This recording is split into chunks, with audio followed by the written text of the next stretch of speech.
Good morning, good afternoon, and good evening, everyone, and welcome to How to Build Your Business into a Legacy. Also, happy Small Business Week! My name is Colin Main, and I'm a program manager at the NASDAQ Entrepreneurial Center. And for those of you who may not know, the NASDAQ Center is a nonprofit that's building a better path for entrepreneurs worldwide by improving inclusion, access, and knowledge in entrepreneurship. As you may have just seen in the chat, NASDAQ Entrepreneurial Center, along with our partner Mentor Cloud, launched a free mentor matching platform for entrepreneurs called Mentor Makers. You can create your own advisory board to guide and inspire you with in-the-moment mentorship from topic experts and professionals dedicated to providing exceptional mentorship to entrepreneurs across all races, industries, and geographies. So find or become a mentor today by using the link in the chat. Mentorship matters to all entrepreneurs. Their success is dependent on it. Quick housekeeping item, we're going to open up for live Q&A at the end of the event, so please submit your questions in the Q&A function at the bottom of your screen throughout the presentation. We hope to get to them all. Now, none of what we do here at the center could be possible without all the amazing support from our sponsors, including NASDAQ, Lehigh University, Bank of the West, Airbnb, KPMG, Wilson Sonsini, Woodruff Sawyer, BPM, and HubSpot. We're grateful and humbled by their contributions. During these still unique times, we are curious on how sentiment is among the entrepreneurs that we work with. So before we get started, we're going to start by taking a quick poll to let us know how you're feeling about your business right now. Are you optimistic? Are you in survival mode? How are you feeling? Let us know. Alrighty, I'm going to let this go for another second or two. But thank you for sharing those results. Alrighty, I'm going to share them. Optimism is the leader, but totally understand there's a little bit of anxiety and survival mode out there. Hopefully this program and the ones that we host in the future will help alleviate some of those anxiety. So without any further delay, please join me in giving a warm welcome to your moderator for this discussion. Paloma Vigen is the SME segment strategy women entrepreneurs at Bank of the West. Paloma, welcome. Thank you, Colin, and good afternoon, everyone. And again, happy National Small Business Week. My name is Paloma Vigen, and I work at Bank of the West. For those of you who aren't familiar with Bank of the West, we are a full-service bank operating in 19 states. We offer everything from retail and consumer banking, business banking, commercial banking, as well as wealth management. At Bank of the West, we are a fundamentally different bank. Our leaders consider issues like gender equality, diversity, and our impact in the world when making decisions. And I'm very fortunate to lead our Women Entrepreneurs segment at the bank, where I get to put together strategies and solutions to help women entrepreneurs as they build and grow their businesses. One of the concerns that every business owner has or will have over time is whether and how to leave a legacy for their family, for their employees, and to causes that are important to them. Today, we are joined by a business succession expert and a business owner to provide some understanding of the stages of entrepreneur business development, the risks associated with each of those stages, and where and how legacy planning fits into an overall comprehensive business succession plan. Succession, in simple terms, is the continuation of a business in any form with any subsequent team of owners. Succession planning is not an event, but a process. And today we will be talking through the stages so we better understand why this plan will be ever evolving. So let's go ahead and meet our panelists. Please join me in welcoming Jane Warner, Senior Wealth Planning Strategist at Bank of the West, and Mary Keene, founder of Cypress Grove Cheese, and We Are Up. Mary and Jane, thank you for joining me. And if we could start by just having you each share a little bit about your backgrounds, and Jane, we'll start with you. Well, good morning, good afternoon, and good evening out there. I am Jane Warner, and I'm the Principal Wealth Strategist at Bank of the West. I work with our financial teams on strategic planning for our business owner clients.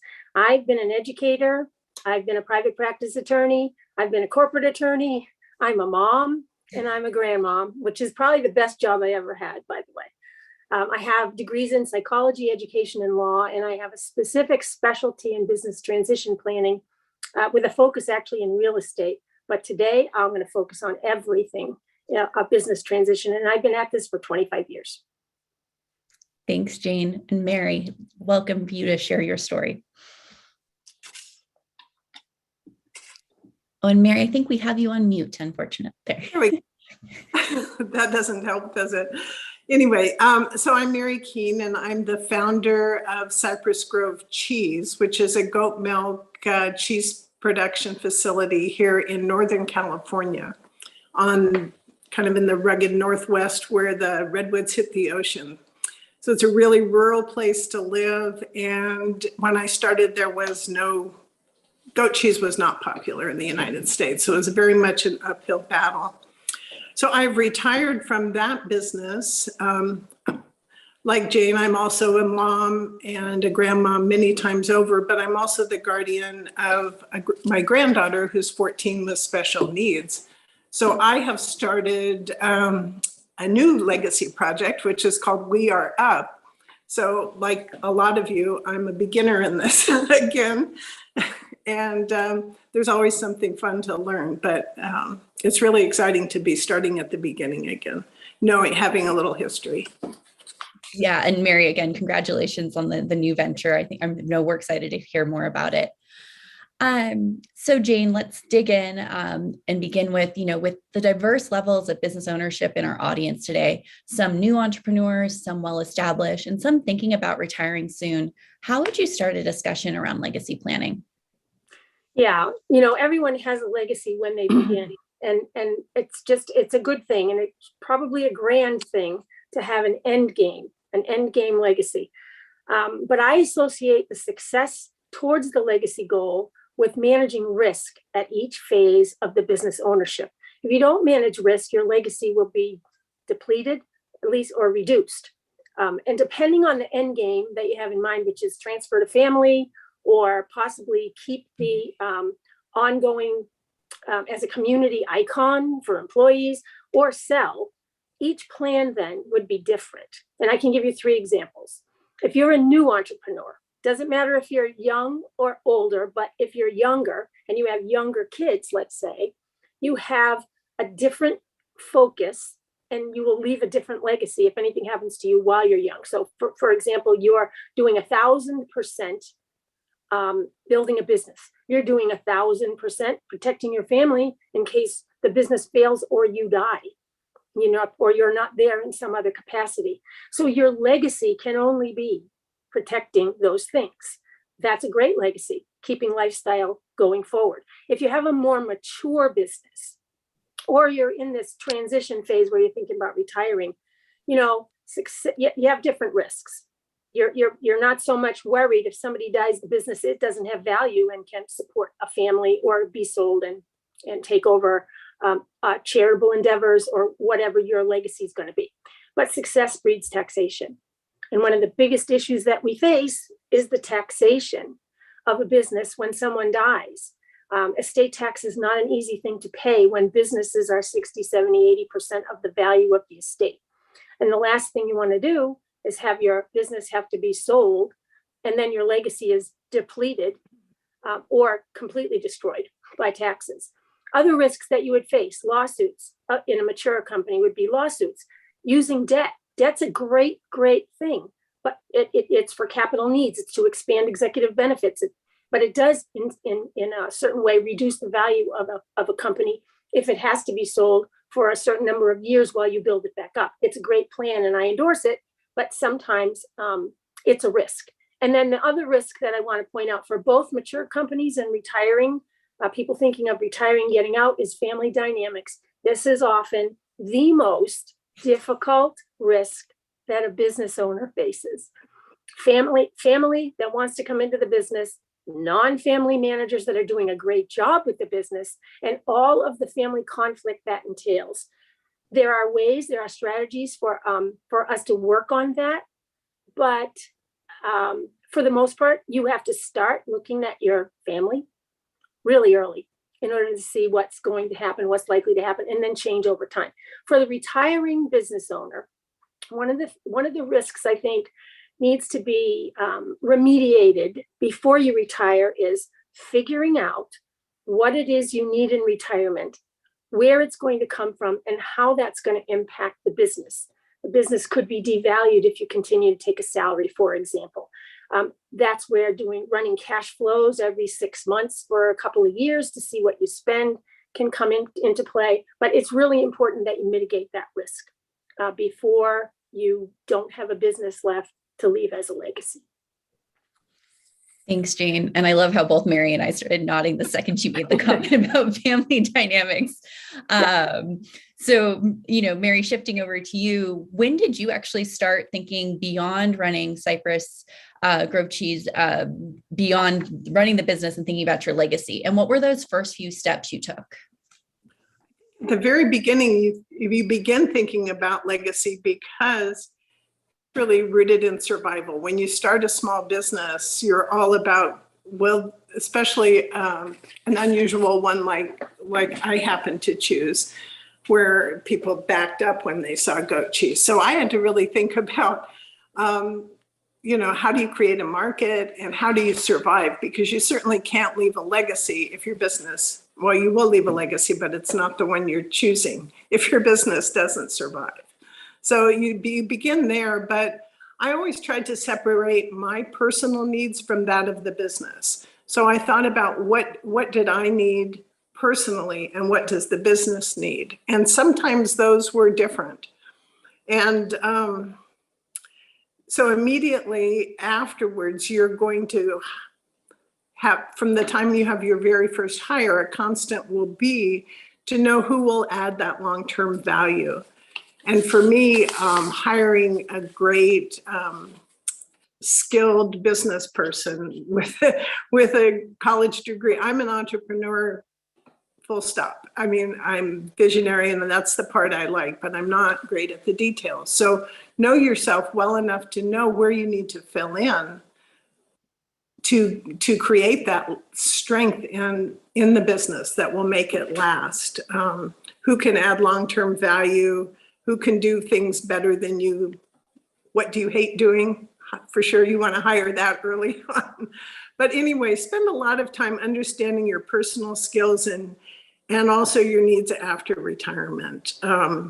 Begin putting systems in place so that it can survive without you. Because I've seen several friends sell their business and they had a really new general manager in place, and they hadn't worked through all the issues that mattered, and as a result the business was really struggling. So know your person, have them in place for a good 3 to 5 years. You'd be surprised how much time it really does need.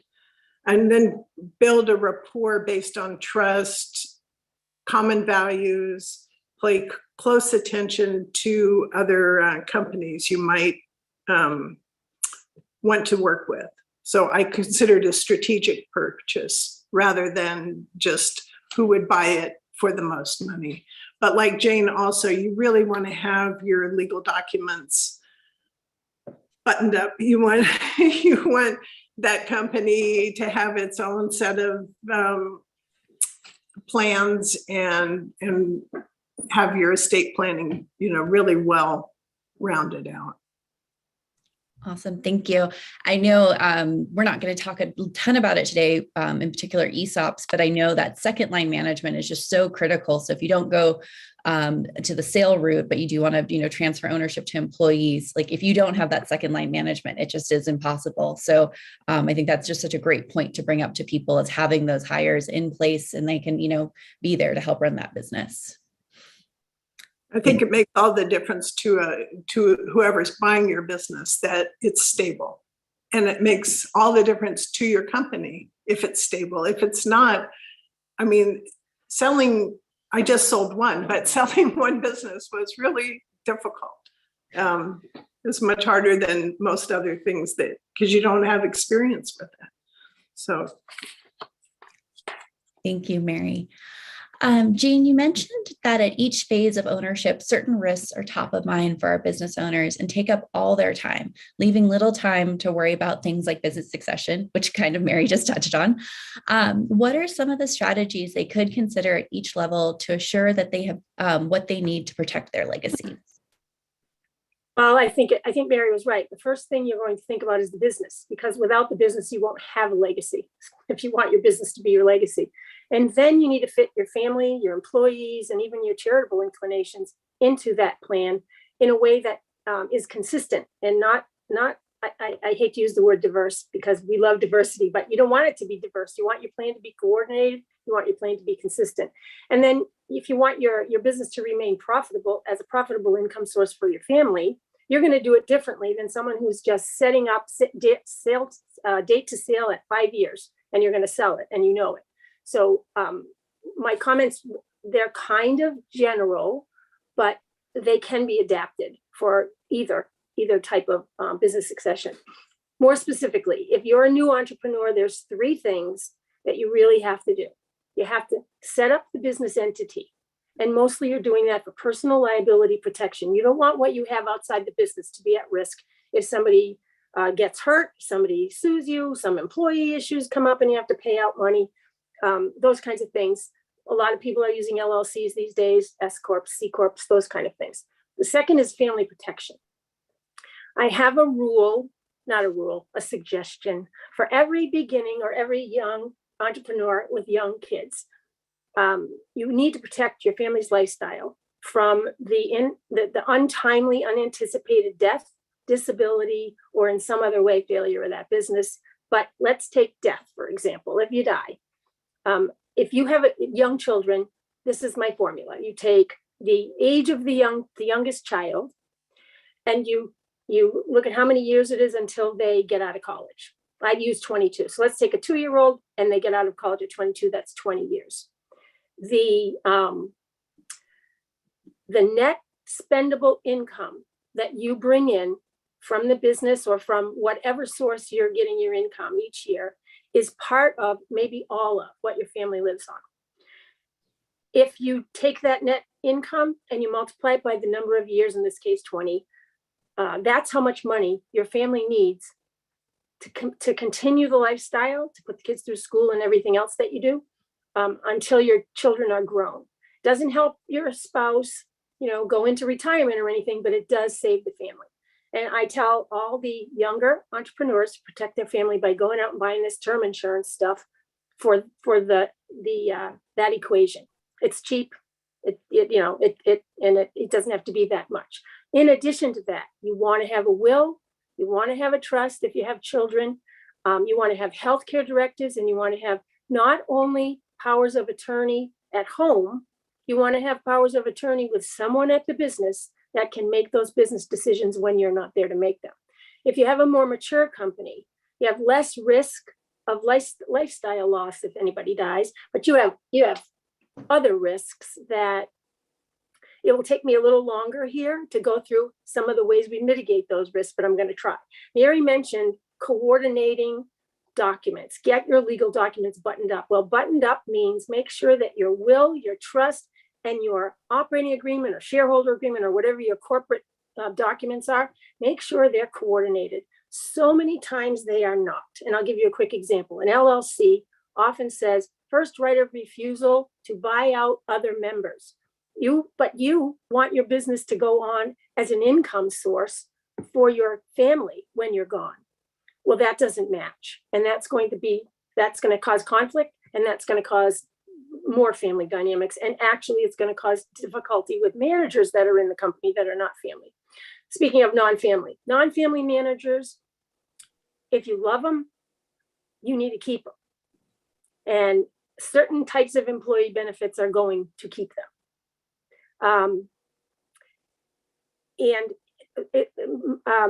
Paloma mentioned ESOPs. Employee stock option plans are very interesting these days because they give employees ownership, and they give them a say in the company. They incentivize them to make the company better. Not every company can qualify for an ESOP though. So what we're looking at here is how do we keep the non-family managers employed, employee benefits. So make sure you look at what employee benefits you can afford and use them. Mitigates that risk. How about family in and out of the business? And sometimes you want your family to own the business, but certainly not be making decisions in the business. In order to mitigate those risks, sometimes we use what's called family governance planning. We tell the family, nope, you're not going in the business. But you will share in the business profits. And here's the rules. And we write it down in a family governance document, which first of all, lets them know what the expectations are. And sometimes they can have input on a family committee or something, but for the most part, keeps them out of management's hair so that the business can not only succeed, but grow. If you're retiring, okay, before you start thinking about retiring, you need to go back and think about estate tax. If you keep the business in your estate, you're going to pay estate tax once it gets large enough. And there are two, I just want to give you two examples today on how you can mitigate this estate tax problem. One is gifting, and it's trust planning, and one is a gift trust. You can gift a part of the business to a trust, especially if you're a family that wants to keep the business going for family. But once that part of the business is in the trust keeps the income.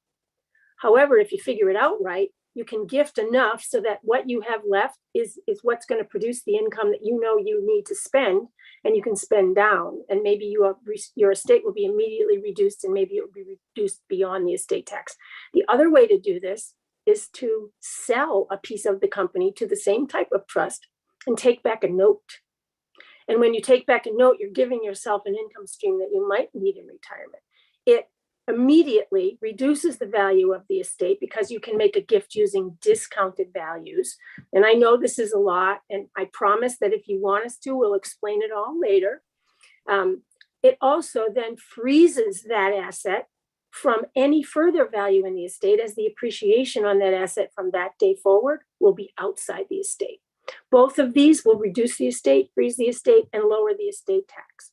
And lastly, if you're selling the business, most business entrepreneurs have zero basis in their businesses. So when they sell them, their capital gains is ridiculous.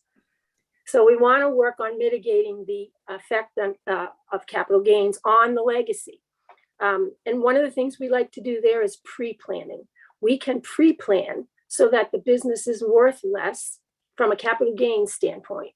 We can also work on post-planning by mitigating the taxes you do have to pay. We use a lot of charitable vehicles to do that. So if you're into social entrepreneurship, or you're into having a foundation, Mary, had we been there when she sold the other business, we could have adjusted the numbers so that you would have had a nice giant tax deduction, and that would have mitigated the capital gain. And then we have recovery strategies for you, which is if you pay the capital gain, and some people are not opposed to paying taxes because those taxes sometimes go to the things they want to support.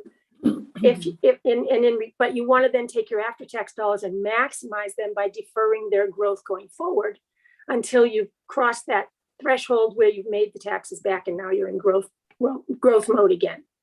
So those are some of the techniques that we would use to mitigate the risks that I mentioned earlier in the discussion. Thank you, Jane. And that was a very thoughtful answer. And I know it was a lot for many of the entrepreneurs probably listening, but I think if you didn't take out of that, there is a lot to consider regardless of what stage you're at. And I think it's really important to understand those items now, and, maybe find those experts to work with to get through those things because it is a lot. And running your business should be probably your top priority. So Mary, what were some of the key risks you were concerned about for yourself, your family, as your business grew and thrived? So I want to just add a bit to what Jane said, because as an entrepreneur, we don't know all of that. So plan. I remember at the time I was selling, at one point I had 6 different attorneys on the phone at once for a conference call. But, you have real estate involved, you have the business, you have contracts for your employment. Typically, they'll want you to stay for 3 to 5 years. So there's earnout documents. There are so many different areas of expertise. So really, I strongly recommend that you have a really great team and have done that legwork in advance, which I did. I wasn't in a hurry to sell, so it was easy for me. But then your individual business, each business has its own risks. And I'll talk about that a little bit.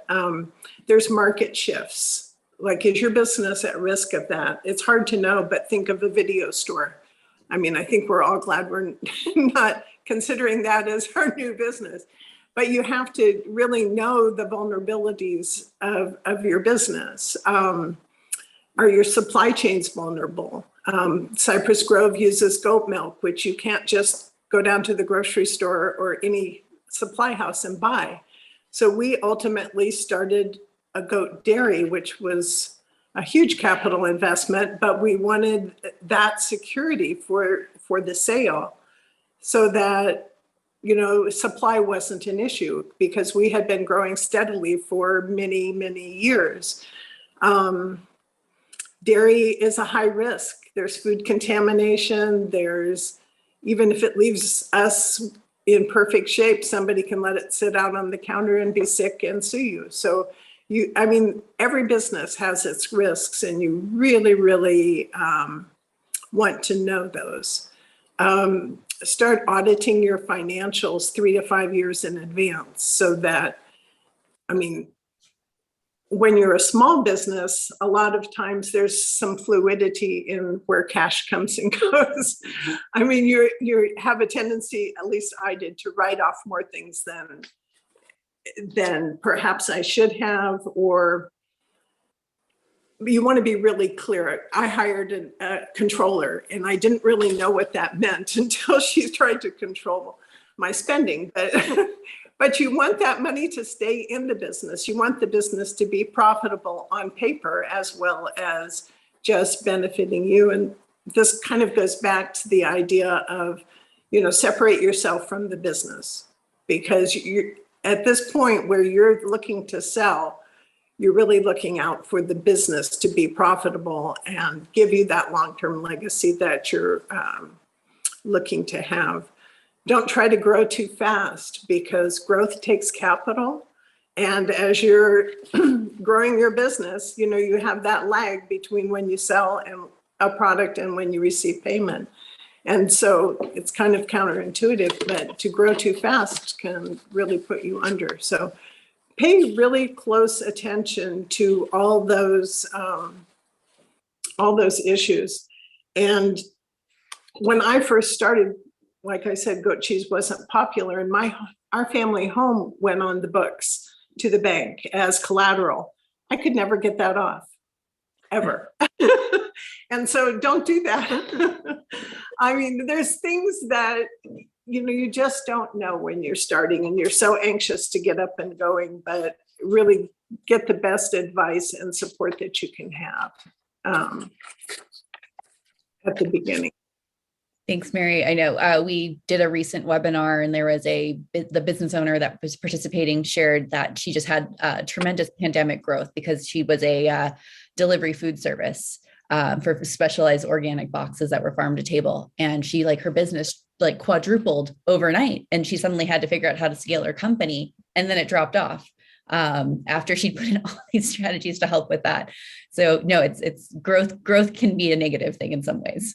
Yeah, luckily my dad gave me a big lecture and don't grow too fast early on, because when I started, goat cheese, like I said, wasn't popular, but then it really skyrocketed, and we almost doubled for several years. And it's fine if you're selling, you know, $100 worth of product, but when it gets up into the millions, that's really, really difficult. You know, I've seen a number of entrepreneurs who have put up their house. They've maxed out several credit cards. And I think if you're going to do a plan, that's okay. You start that way, but make it essential to that plan to pay that off as quickly as you can. Yeah, I never did the credit card thing. But it's hard though, because you're looking under every rock for. Yeah. Well, again, thank you, Mary, for that answer.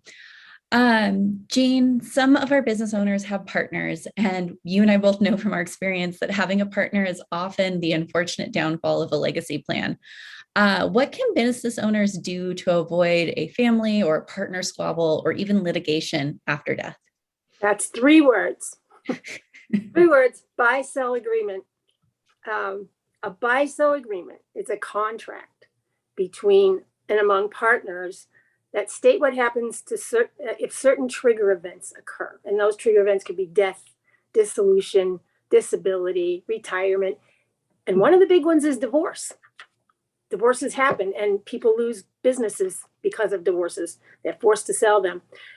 The key here, though, is that they function as an overriding contract, which automatically coordinates your business and your personal planning.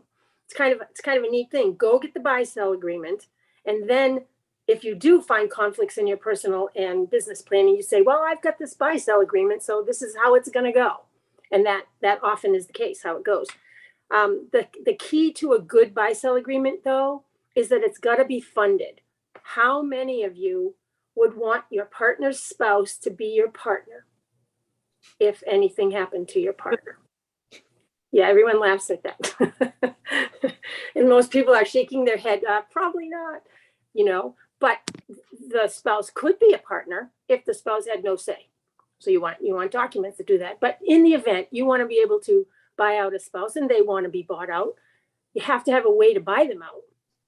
And no spouse is going to want 20 years of installment payments, because that spouse is thinking, wait a minute, my wife, my husband, they were the whole business, that without them, this business is going to fail. Nobody wants to wait 20 years for payments that might not happen. So you got to fund this thing. You got to have a plan. You could fund it with debt. You could go out and borrow on the property that the business owns if you're there, or the business itself. You could use a line of credit, but then of course you're putting the business in a strained financial position.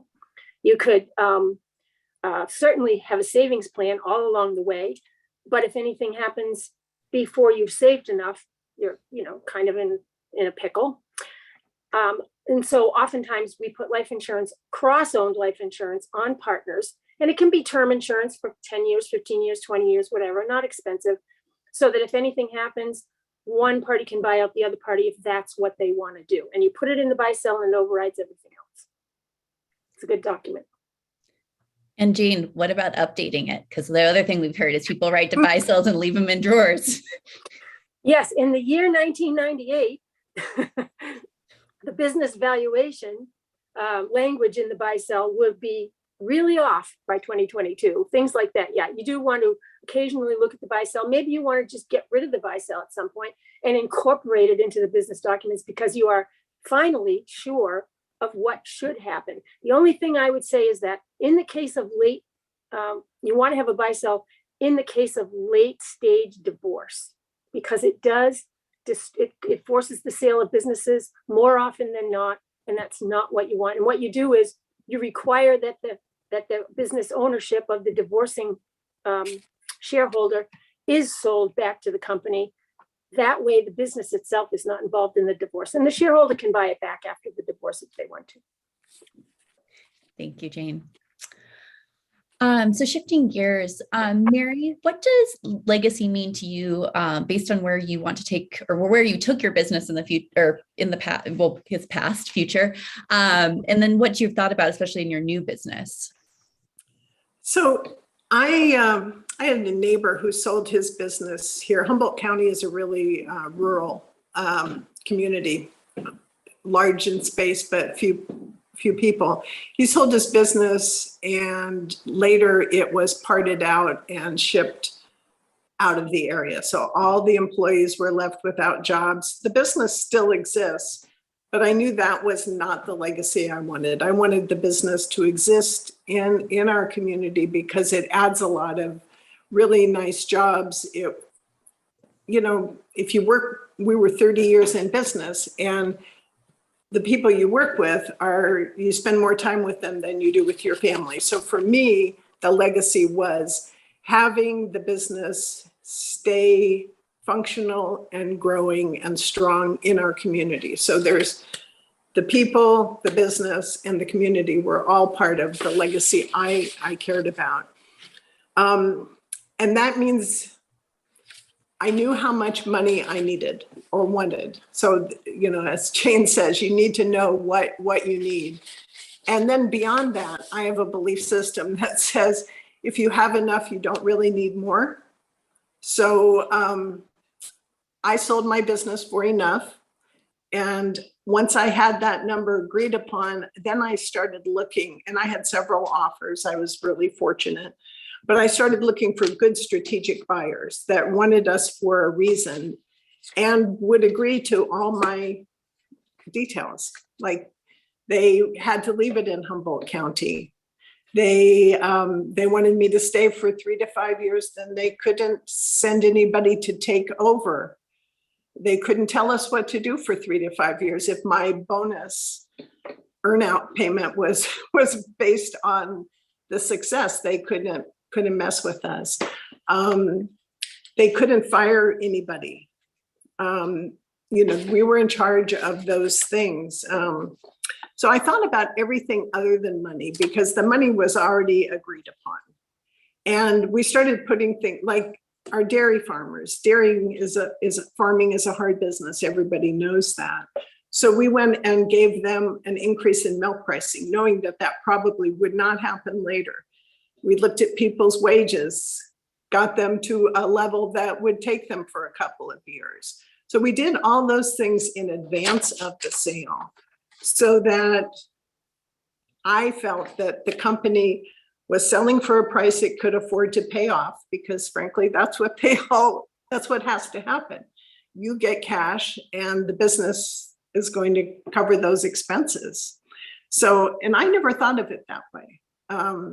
So getting everything lined up, and right now what's happened is the employees that were there when I left are still there.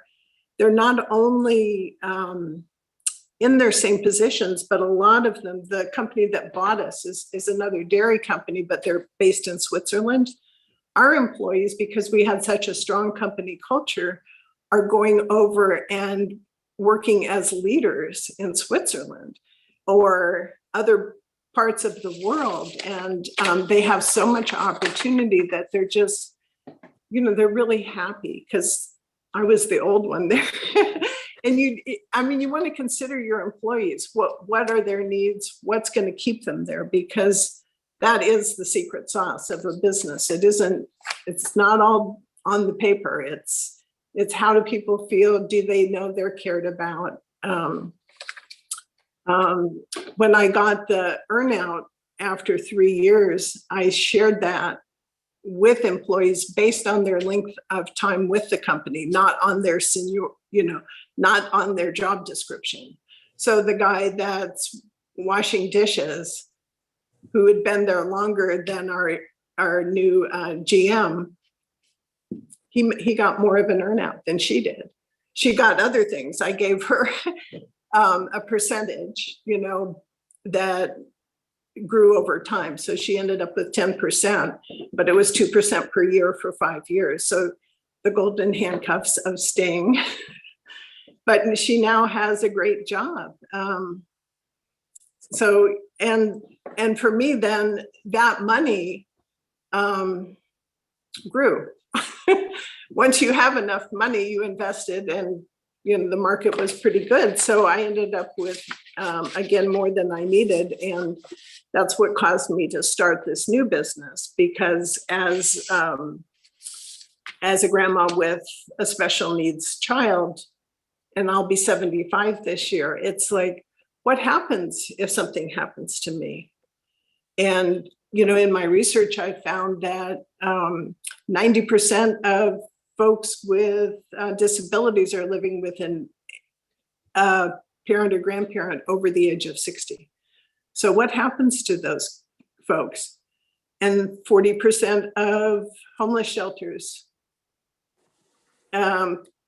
residents are people with disabilities. So, how else can you give back?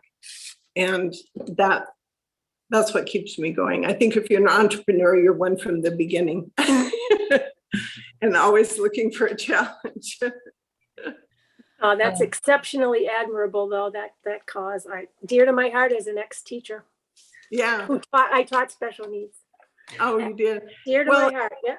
Yeah, so we have a farm that's attached to it, and a community center. So our residents will be low-income seniors, special needs folks, and students, because those are 3 groups in our community that will mesh well. The seniors want to help somebody. They want something good to do. And so we're pretty excited about it. We've gotten good support so far. Thank you so much, Mary, for sharing your legacy. And I'm going to echo some of the comments in chat. I think everyone would love to come work for you because you are just the amazing leader who really just, you basically treated your employees like your family. So it's just, I think everyone was very excited to hear that. Yeah. So to wrap up, before we get to the lots of questions that have been coming through, Mary, what is the one thing you want people to walk away with from today? Well, a business has to survive to create a legacy. And so, spend that time knowing what it is that matters to you. And those are the things you want to protect for. The money piece it's a hard number. That's easy, but it's really hard. Get good attorneys, get good planning, get all of that in place, but know really what matters to you. And if you have the money, it isn't the money. It's all the other things that will make you happy. Thank you. And Jane, what is the one thing you want everyone to walk away with today? I'm going to echo Mary, but I'm going to say, believe in that end game. Believe in whatever it is you're creating so that at the end of the day, you can leave what you want to leave in the way you want to leave it, and plan at each phase of success. Go back, review with that team Mary mentioned, lawyers, CPA, financial advisors, so that you can avoid the risks that will deplete or destroy the legacy. And I just would say, have fun out there. How can you not? You're entrepreneurs. We're too enthusiastic to not have fun. Well, let's shift over to some of the questions we've been getting from our audience. I think this one is a great one for you, Mary. How did you go about incentivizing the business person that you hired early, the kind of as your second in command? Was it with equity, cash, both? What ranges are common for like an experienced business person that you bring in? Well, at the time, the business was really small. I was selling one particular cheese for $1.50 a pound less than it cost us to produce. Luckily, we had Humboldt Fog that was selling and supporting the business. But once you know it's the right person, then you have to figure out how to make it work for both of you. It's always a conversation, I think. And knowing, like the people that wash the dishes in the cheese plant are some of the most important. If they don't do their job, somebody's going to die. You'll get bacteria. And so really incentivize everybody. And it isn't always the money. It's working around somebody's schedule. Like tomorrow I'm having a lunch and a fundraiser for a woman that worked for us 20 years ago. We found out she had cancer, so everybody's chipping in and helping her. So that's what makes it. Thank you. Jane, this is a great question for you, but I know it's also a tricky one. How do you determine a potential value for the business? And I think this obviously depends on what strategy you're going to go with, but could you take a stab at that one? Okay. Well, most business owners, when they get to a certain level of success, think they know what their business is worth. I guarantee you don't know what your business is worth. There's two things to consider, and that is, why are you getting the valuation? If it's for selling, that's a different kind of valuation than if it's for gifting. For those of you that want to value your company so that you can start transferring wealth, for example, you have to go to a special appraiser, because the court said you did a long time ago, a special appraiser that will give you what's called a discount valuation, which would take, for every $1,000, you will get 30% off when it comes time for the end result of the strategy to happen. So you want to do the discounting so you can transfer more of your assets for less cost, or less the use of your exemption, or less on a note, or whatever it is you're doing. On the flip side, if you're going to sell your company, the valuation has to be done based on so many things. So many things. Mary mentioned a really good concept, which is financial auditing. Get your audits done way in advance, because it will come in handy when you want to sell, because those audits will actually play into the amount. And also remember that when your company gets valued, whoever is going to buy that company is going to try and knock that value back quite a bit if you're going to sell the company for lots of things. So you want to make sure that your business is cleaned up from top to bottom when you receive that valuation, so you don't have to play compromise games. You do to some extent, but so you don't have to play compromise games. And the best way is to go to an investment attorney and an investment banker to help you out with that type of valuation. And by the way, you can get a discount valuation and a sales valuation in the same year. One will not offset the other because both of them are legitimate for the purpose that you use them. Thank you, Jane. I know that's a tricky question, so I appreciated the various answers. It takes hours to answer that question. Yeah. Add one more thing is, in advance of this, I started transferring wealth to family, like you can gift in advance. And also, I think I mentioned that my general manager at the time, we had a contract where she earned 2% of the sale price. So that aligned our needs. She wanted me to get a high value, so she worked extra hard. And so there's a lot of tactics that a lawyer will be able to tell you.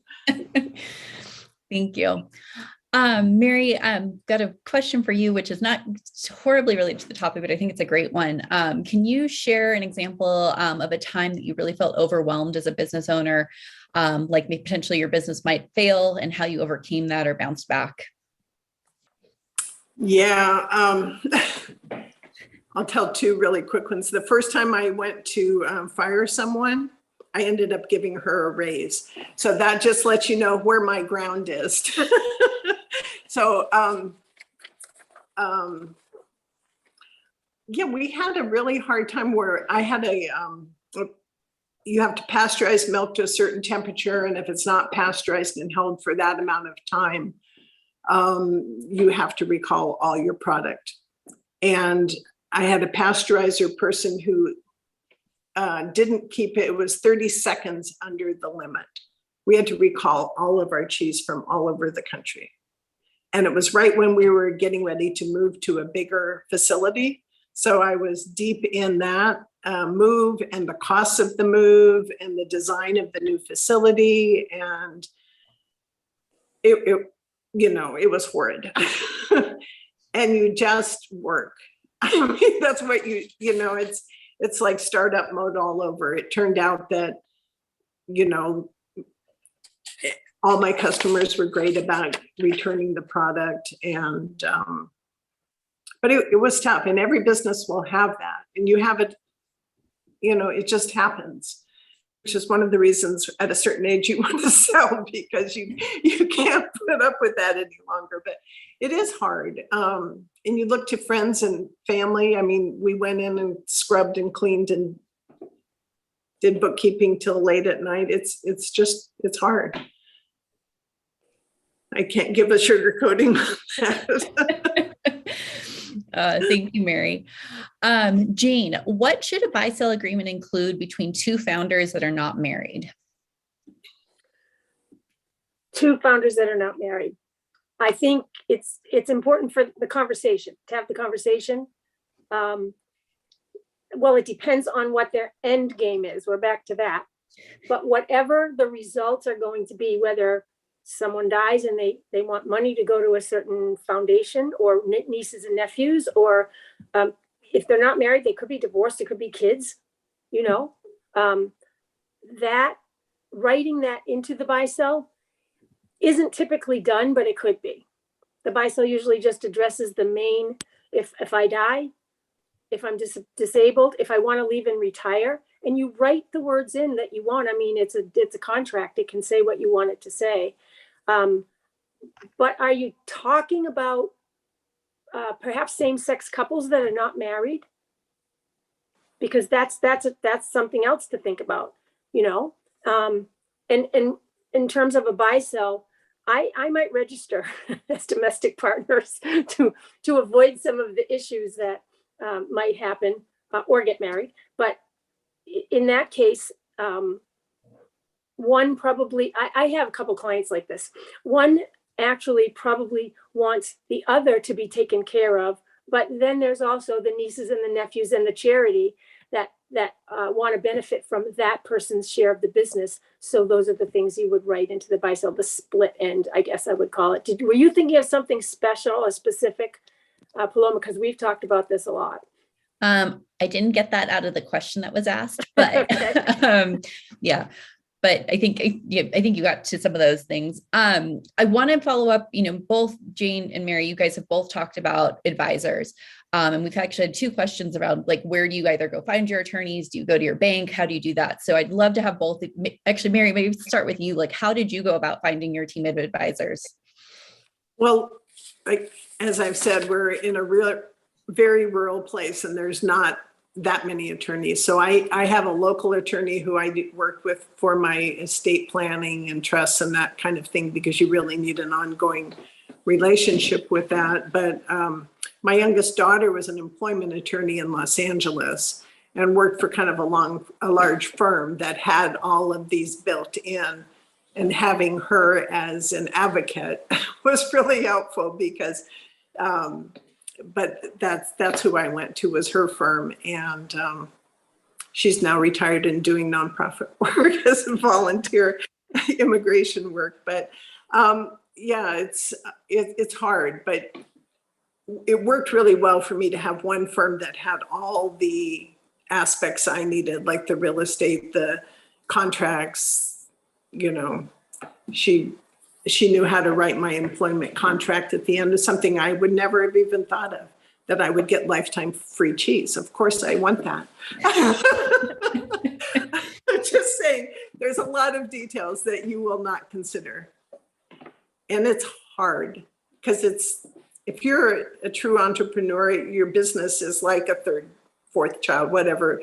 It's part of your family, and the people there really matter to you, because without them, you wouldn't have the business. So, it is really important to find the right fit for your attorney and your representatives. Thanks. And Jane, your 2 cents on where to go and look for people. Yeah, well, I'll address the fact that not everybody's daughter can be as helpful as Mary's daughter could be. I would say that you ask, go to your bank, get your financial advisor, ask for referrals.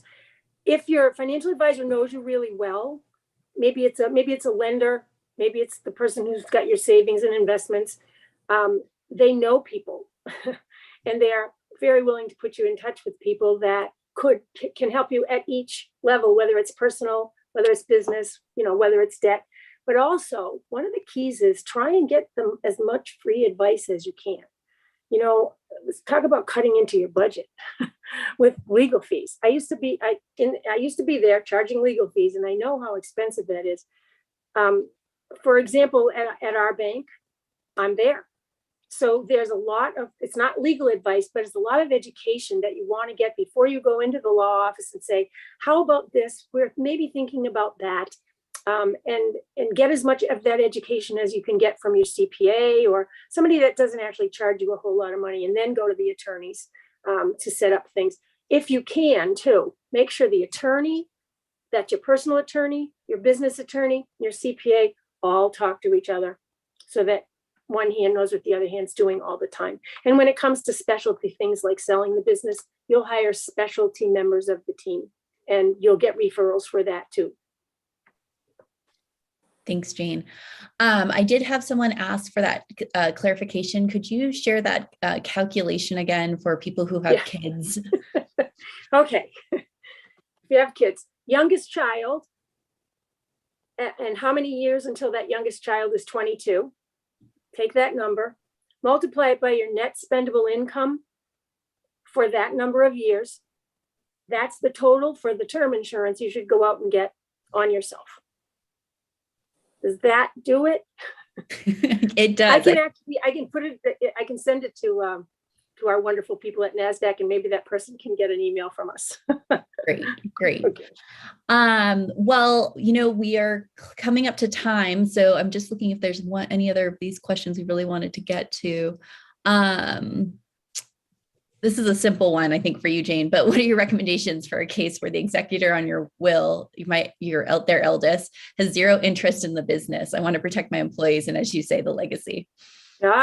Executor on a will. Take them off would be the first example. But no, it's okay if your kids are